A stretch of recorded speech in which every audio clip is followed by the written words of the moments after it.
সকালে চা আর জলখাবার খেয়ে বেরিয়ে পড়লাম 8টা নাগাদ। নামচে থেকে ট্যাংবোচের পথ প্রায় 10 কিলোমিটার আর সময় লাগে 5 থেকে 6 ঘন্টার মতন। পথ বেশ সহজ।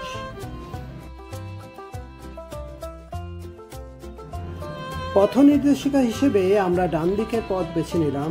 বাম দিকের পথ চলে গেছে সেই এভারেস্ট ভিউ হোটেলের দিকে। মাউন্ট কন্ডে আর আমাদাব্রামের অপূর্ব রূপ মনকে ভুলিয়ে দেয়।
এই গ্রামটির নাম ফুনকিথাঙ্গা।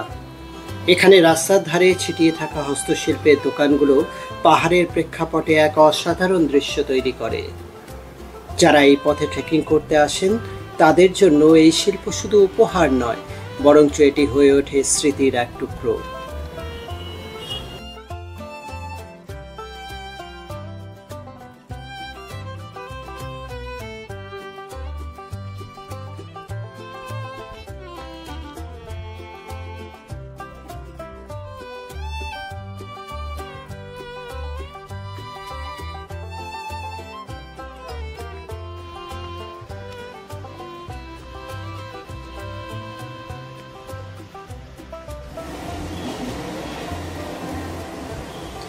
চলার পথে আবার চোখে পড়ল ওয়াটার ড্রিভেন প্রেয়ার হুইল। পাহাড়ি ঝর্ণা বা প্রবাহমান স্রোতের জল প্রেয়ার হুইলকে ঘোরাতে থাকে। যখন চক্রটি ঘোরে, স্থানীয় বিশ্বাস অনুসারে প্রতিবার ঘোরার মাধ্যমে ওং মণি পদ্মে হাম মন্ত্র উচ্চারিত হয় এবং আশেপাশে আশীর্বাদ ছড়িয়ে পড়ে।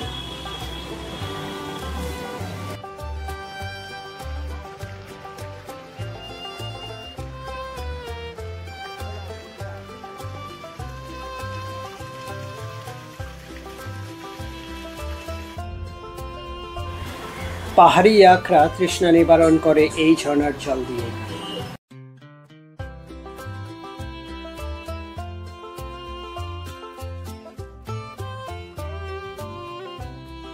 এটা কি গাছ জানো? এটা ভূর্জপত্র গাছ। প্রাচীনকালে এই গাছের ছাল ব্যবহার করা হতো হস্তলিখিত ধর্মীয় পুঁথি বা গ্রন্থ লেখার জন্য। এই গাছ সাধারণত 3000 থেকে 4500 মিটার উচ্চতার মধ্যে দেখা যায়। এটি একসময় তিব্বতী লামা ও সন্ন্যাসীদের ধর্মীয় রচনার অন্যতম মাধ্যম ছিল। এরপরেই রাস্তা বেশ খাড়া হয়ে ওঠে। প্রায় 600 মিটার উচ্চতা অতিক্রম করে পৌঁছতে হয় গন্তব্যতে। কখনো ভেবেছো একটা মানুষ পুরো একটা ওয়াশিং মেশিন পিঠে নিয়ে কি করে এত দুর্গম পথ অতিক্রম করে? এরাই শেরপা, এরাই পাহাড়ের আসল হিরো। এটি হিমালয়ান মোনাল পাখি। এটি নেপালের জাতীয় পাখি এবং হিমালয় অঞ্চলের অন্যতম রঙিন ও মনোমুগ্ধকর প্রাণী। এই হলো ট্যাংবোচে গেট। ট্যাংবোচে গেট, যেখানে পাহাড়ের ক্লান্তি ভুলে পৌঁছে যায় হিমালয়ের হৃদয়ে আধ্যাত্মিকতার আশ্রয়।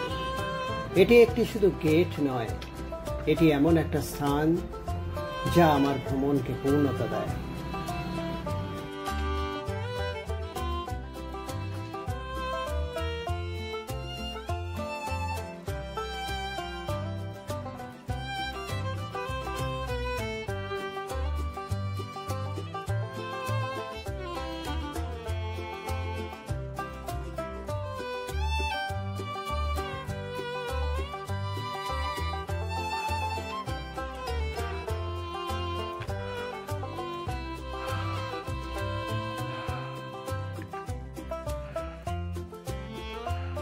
গেট পেরিয়েই চোখে পড়ে শতবর্ষ পুরানো ট্যাংবোচে মনিস্ট্রি।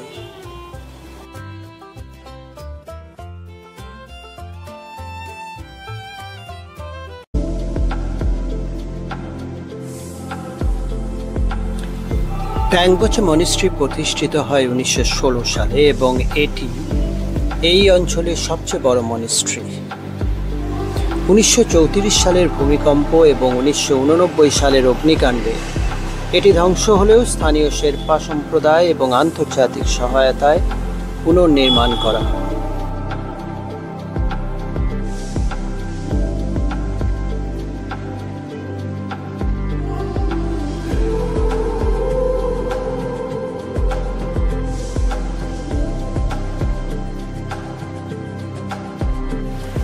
অনেকেই বলেন ট্যাংবোচে মনিস্ট্রিতে এক রাত কাটানো মানে নিজের সঙ্গে নিজের দেখা হওয়া। এখানে দাঁড়িয়ে মনে হয় জীবনের কোলাহল, দুশ্চিন্তা, হতাশা সব পেছনে ফেলে এসেছি। কেবল রয়েছি আমি, প্রকৃতি আর এক অনির্বচনীয় শান্তি।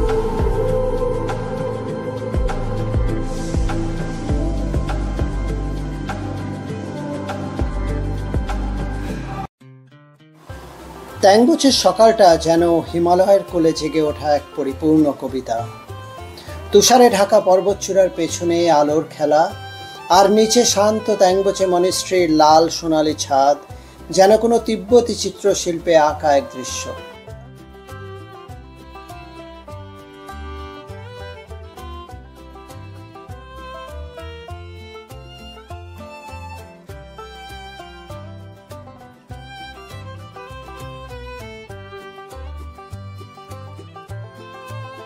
ট্যাংবোচে মনিস্ট্রিকে বিদায় জানিয়ে শুরু হলো সবুজ পাইন আর রডোডেন্ড্রন বনের মধ্য দিয়ে চলা।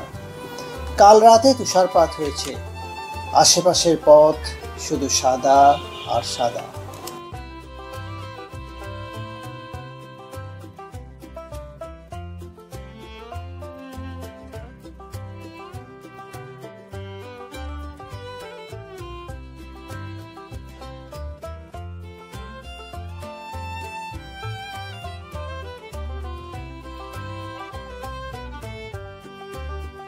কিছুক্ষণের মধ্যেই পৌঁছলাম দেবুচে গ্রামে। দেবুচে গ্রামটি এখন যেন এক ঘুমন্ত ছবির বই। কাঠের ঘরের ছাদে জানলার কিনারায় জমে থাকা তুষার ঝকঝক করছে। এখানে বিরাজ করছে রূপকথার মতন সাদা নিস্তব্ধতা। পাহাড়, গাছ সবকিছুই যেন এক ছন্দে মোড়া।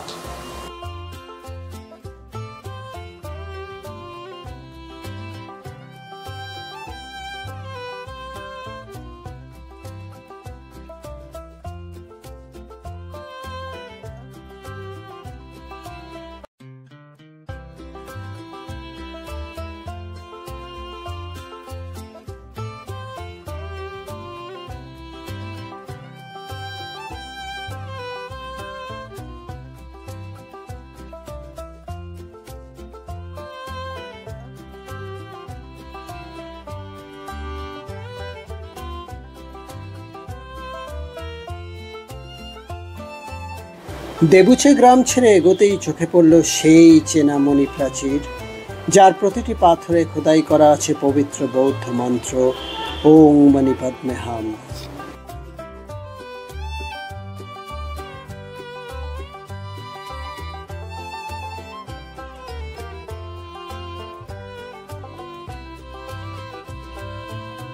ভূর্জপত্র গাছ যেন পতাকা উড়িয়ে আমাদের আহ্বান জানালো।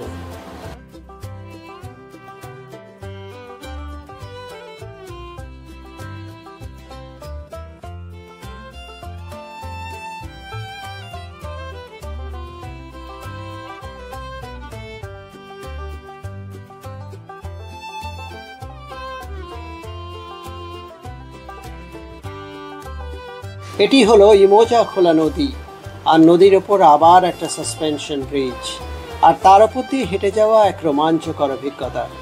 সেতু থেকে দেখা যায় নিচের গভীর খাদ আর উপরে বরফ ঢাকা আমাদাবলাম পিক।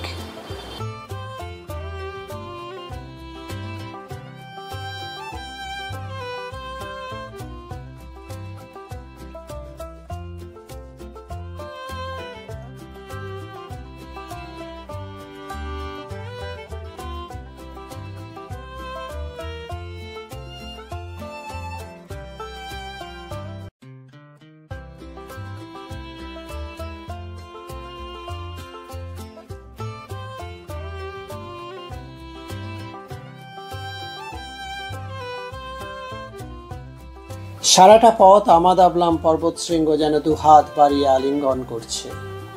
আমাদাবলাম শুধু একটি পর্বত নয়, বরঞ্চ নেপালি শেরপা সম্প্রদায়ের কাছে এটি একটি আত্মিক শক্তির প্রতীক। আমাদাবলাম নামটির অর্থ মায়ের নেকলেস। এর আকৃতি যেন একটি স্নেহময়ী মা বাহু বিস্তার করে তার সন্তানকে আগলে রেখেছে, আর মাঝখানে থাকা হিমশৃঙ্গ যেন তার গলায় ঝুলে থাকা একটা নেকলেস। প্যাংবোচে থেকে এই অপার দৃশ্য প্রতিটি পথিকের হৃদয়ে চিরস্থায়ী ছাপ ফেলে যায়।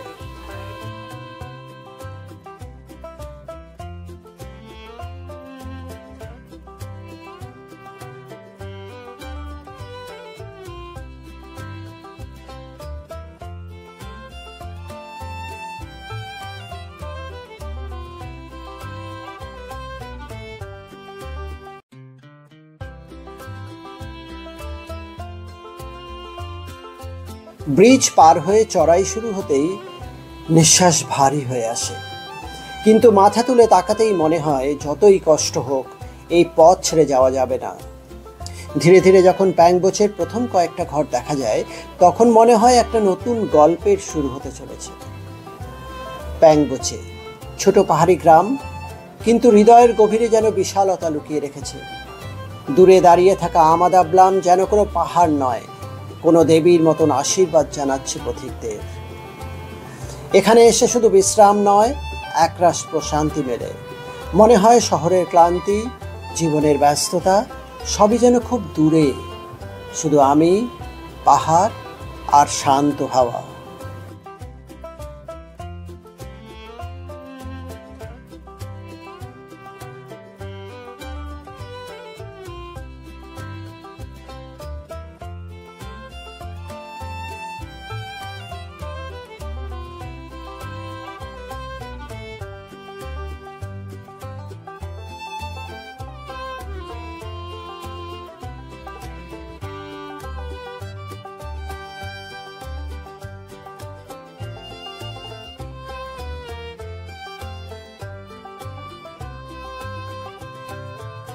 সবই ভালো, কিন্তু রাতের খাবার এই নুডলস 750 টাকা, চা 250 টাকা, আর লাঞ্চ ডিনার 800 টাকা মধ্যবিত্তের পক্ষে খুবই চাপের।